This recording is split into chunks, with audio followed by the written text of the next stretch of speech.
Now we're going to make a tertiary value scale. And for this one, I'm going to do yellow-green, and I am using the chrome yellow and the cobalt blue. And this for my yellow-green.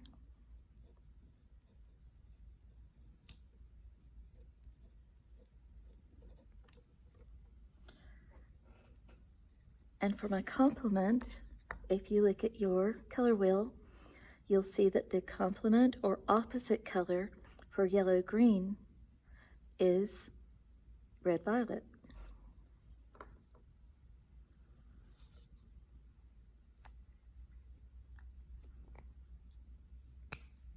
First thing we're going to do is mix up our yellow-green, our green.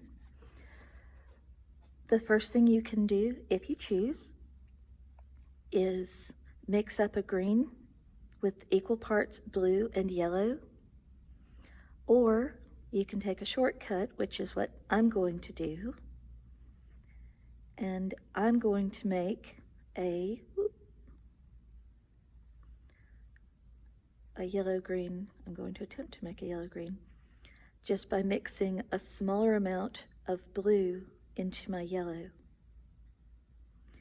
You need to be careful with this because it needs to be 3/4 yellow and 1/4 blue to get a nice yellow-green.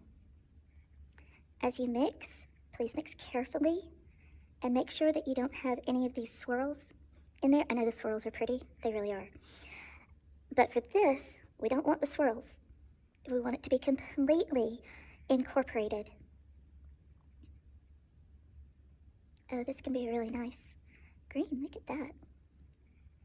Okay, so there's my yellow-green to start off with. Wipe off my brush. And I like to keep a piece of scratch paper so I can test out my colors before I put them on my actual paper. All right, that looks good to me. And of course, I've got my paints and paper towels. I've got my brushes. These are the two I'm going to use. And I've covered my work surface, my table, so that I don't get paint all over my table. And I like to wipe my brushes whenever they've still got paint on them before I rinse them. It keeps my water from getting dirty quite as quickly. Okay, and I'm going to use this smaller brush. It's not tiny, but it's a bit smaller, and it's going to help me control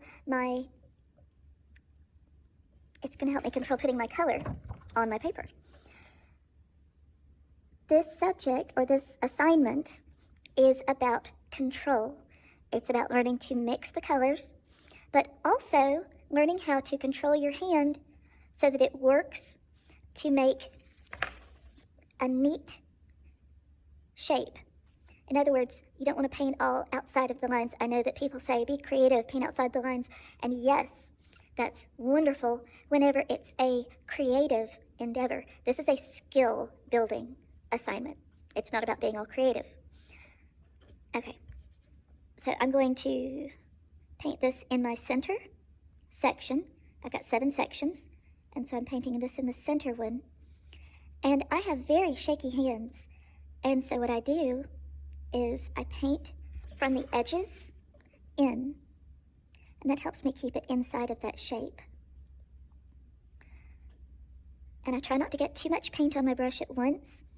I don't want to do a tiny, tiny amount because acrylic paint dries so quickly. But if I get too much on it, then I will end up with globs all over. Now, when I say I have shaky hands, I am not kidding. So here's the thing. If I can paint it, and I just got it out with my thumb, this way you have to be careful, but if I can generally paint it neatly inside of a section with my shaky, shaky hands, so can you. You just need to take your time with it, though. If you hurry it, then, yeah, it's probably going to be a mess. Okay. That's looking pretty good. And of course, I'll have to look at it whenever it dries, just to make sure. Okay, now, back to my paint. I've got my green, and I'm going to want to divide it in half so that I've got part of it to make my tints with, and the other part to make my tones. So I'm also going to put just a little bit of it over here in case I need to repaint that center square. All right, wiping off my brush. I'm going to start off with the tints. So I'm going to take a small amount of white and mix it into one of my green sections. So here's my white, and I'm mixing it in with this yellow-green. And it's going to make a nice light yellow-green, or at least a lighter yellow-green. Oh, careful. That tiny bit of blue got in there, but I think it's going to be fine. I don't think it was enough to make a huge difference. Again, mix this really well. You don't want to see any streaks in it at all. Just mix it, mix it, mix it. If you see streaks in it, you need to mix it some more. And of course, I can get my scratch paper. Oop, I can try to get it.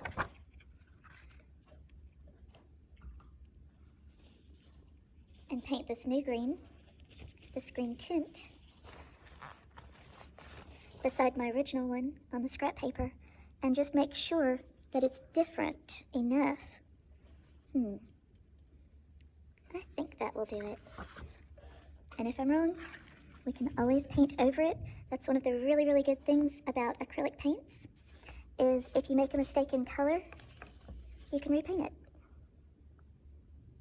Again, I'm pulling in from the sides.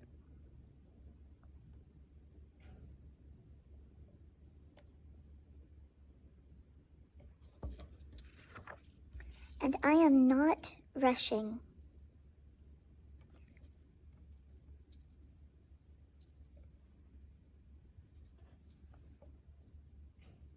Because if I do, I know that my shaky hands will make a mess on here. And I turn my paper a lot so that I can get it to the angle that works best for me, and that's what you need to do as well.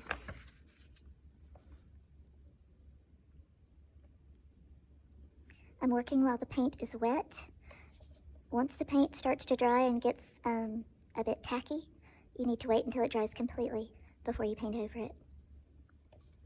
Okay, that looks pretty good. I'm definitely going to need to go over the pure hue, which is why I saved it.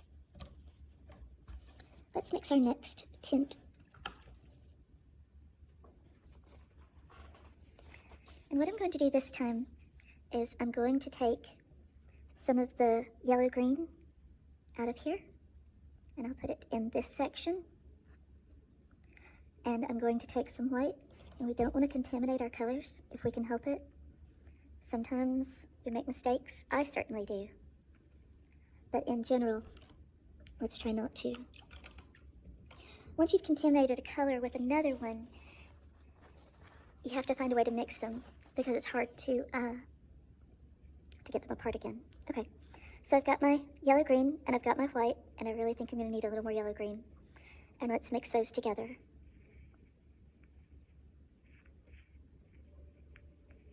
Oh yes, very nice.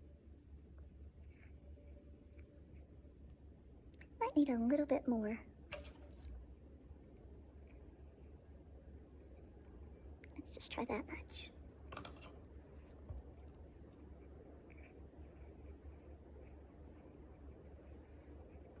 Oh, look at that. That's a nice yellow-green. Some scrap paper, and I'll paint it on there. And yes, that looks very good.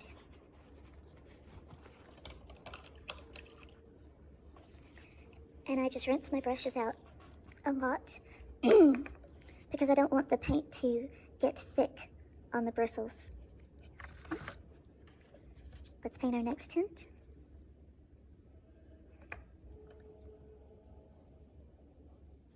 try not to get too much paint on your brush at a time because, like I said, it can get globby. Ugh, globby paint. Nobody wants that.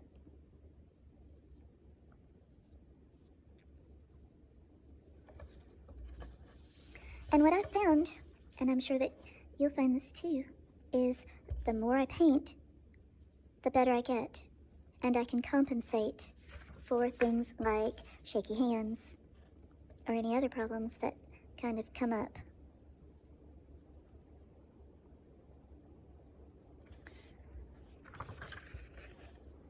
So don't let any sort of excuses stop you. You can paint. Anybody can paint. All right, that's good. Let's see if the center one, I don't think it's quite dry enough, but I'm going to go back and paint over that one. All right, now we need our very lightest tint.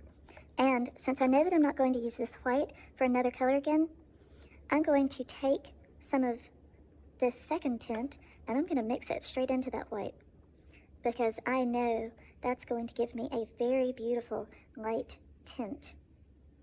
Oh, look at that. That's wonderful. Oop, I got my brush blobby.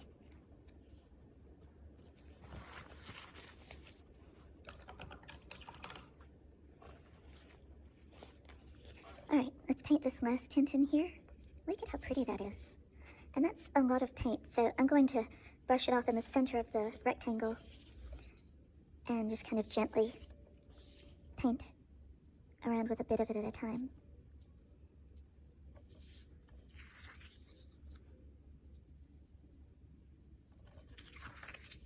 It's really easy for people to get impatient, especially when they haven't painted, a whole lot yet. They can get impatient with the paint and the brushes. Ooh.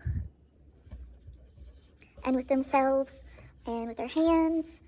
But don't let that stop you.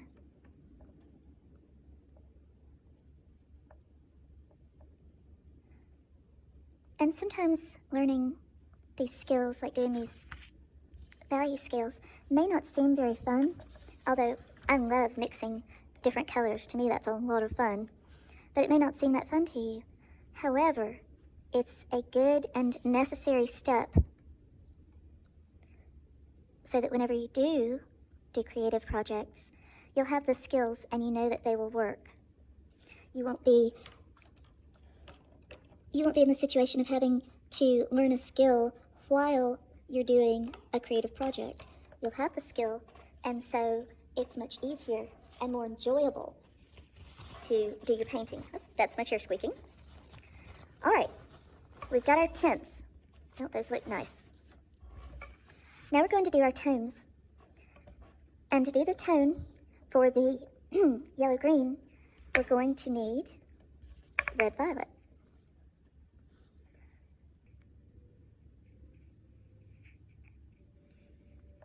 Oh, that's nice. That didn't take long at all. Let's look at that on our scrap paper. Oh yeah, that's a very nice purple. For those of you who are wondering, I used the ultramarine blue and the magenta. And of course you'll get different purples if you use different colors, different temperatures of the red and the blue.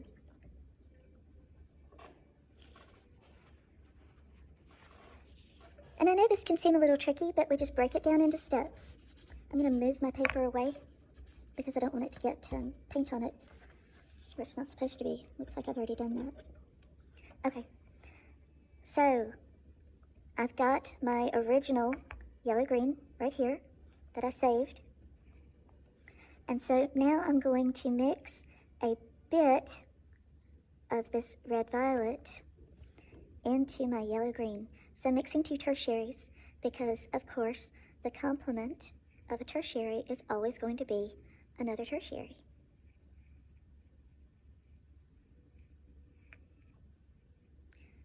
And it's really just one additional step up from mixing a secondary and a primary. All right, let's look at this green and see if yellow-green, not just green, yellow-green. I'm going to put a little bit more in. And I may have to mix a little more red-violet in there. That may not be enough. Oop, uh-oh, that's not what I want.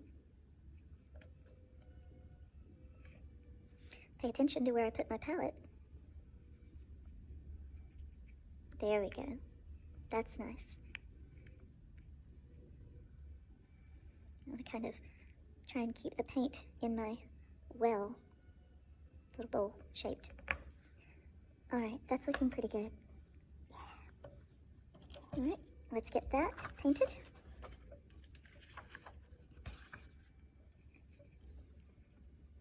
This will be my yellow-green tone, which means darker.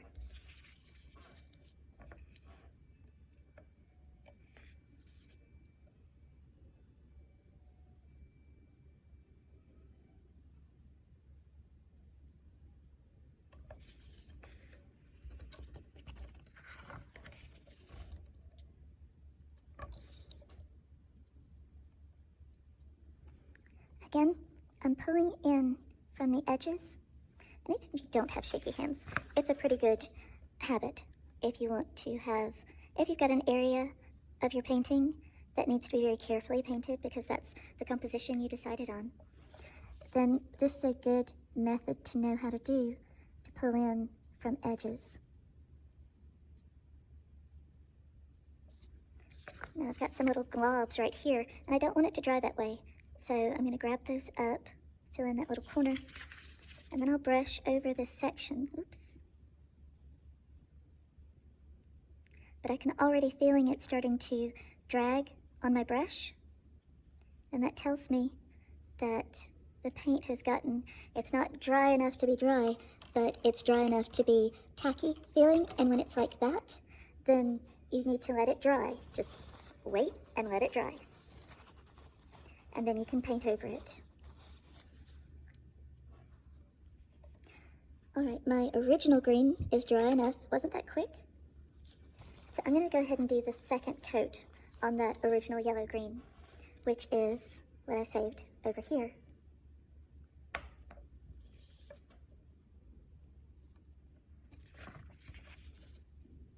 And a lot of times you'll find that the second coat is much more easy to make smooth, and there's a reason for that.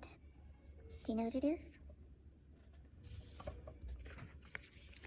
It's because instead of painting over white paper, instead you're painting over the color that you actually want. In this case, yellow-green. I have to make sure that I get it from the right well. Otherwise, I'll be repainting this entire value scale.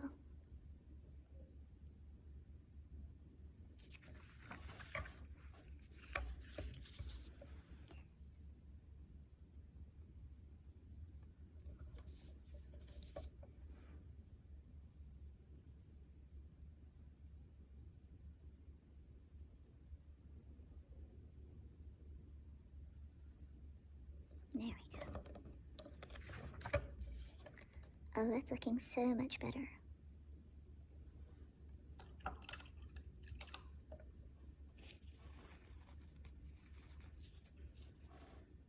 Okay.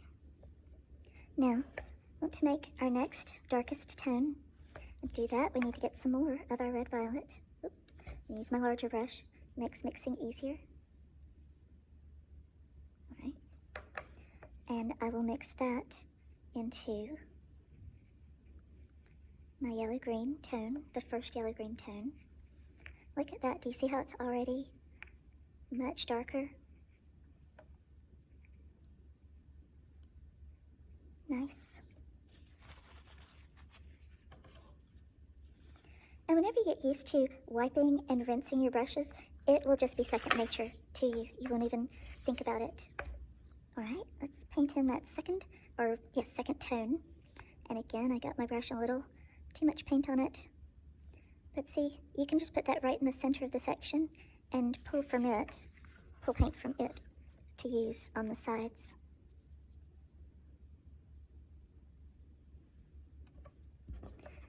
And of course, after you paint your value scale, if you think there's not enough difference, or if it's too much difference, then you can always go and give it another coat. But again, let it dry first.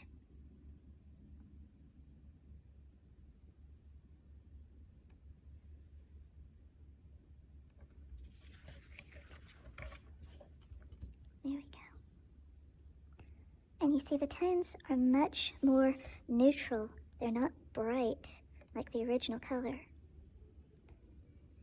But that's what we need. Not all colors are bright. If they were, we'd all have to wear sunglasses all the time. And also, even though we just love the bright colors, you need to have the more neutral colors to set them off so that you can really notice the bright colors. If all the colors were bright, you wouldn't really be able to notice them. All right, that's our second tone. Let's get back to our red violet. I'm going to do the same thing as I did with our lightest tint, and I'm going to take some of my yellow-green tone, and I'm going to mix it in with this red violet to see if I can make that nice and dark and mix it really well. Oop. And again, I'm mixing with my smaller brush, which I didn't mean to do. Okay. And you may say, well, that looks all purpley. Okay, you can always add a little more of the yellow-green in. Because, of course, you do want that proper mixture. And you do need to mix, mix, mix, mix, mix. Okay, there is not much of this, so going to need to go straight to work with it so I can get it before it dries in my well. This is why you need to have enough paint mixed. And of course you don't want to waste paint, but it's paint. It's not for keeping on the shelf. It's for painting with. So no, don't waste it, but yes, get enough so that you're not constantly frustrated with drying paint. That takes the joy out of it. And if at all possible, painting should be joyful. It doesn't always have to be of happy subjects, of course, but if you're not enjoying painting, then, well, I don't know.